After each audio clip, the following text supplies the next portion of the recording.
Here's a spray arm.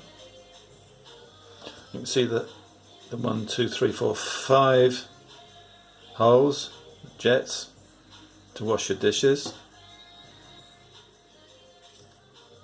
Look at this notch here. That's the side jet. This is the one that's, the water flowing out of this is the one that turns the rotor around. Otherwise there's nothing to turn it around. Okay, and that's the one that seems to get blocked because it's the end. You can't dismantle these rotors. That's it.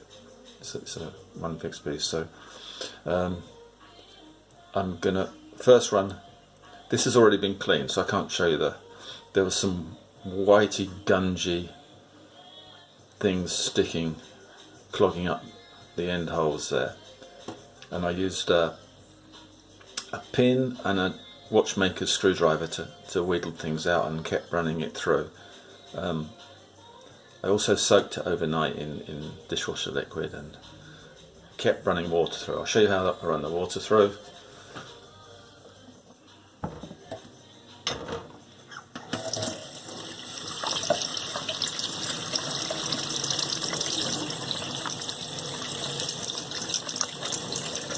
Obviously you've got to see the jets coming out.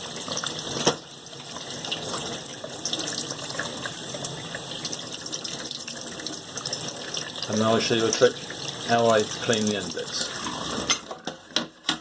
So I've sellotaped over the main holes, and I'm just running the tap now in the central hole, and you can see at the bottom the jet.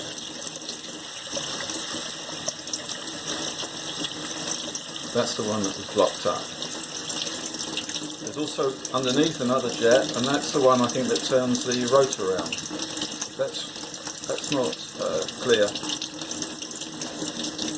fact, they both turn the rotor around. If they're not clear, then the rotor won't turn, and then you'll get a really terrible washing up of your dishes, the gritty dishes.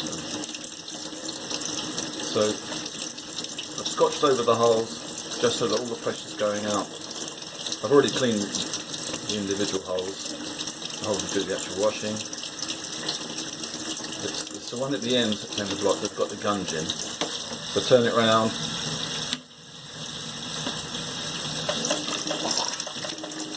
Do it the other way around. Can you see there the double jet there?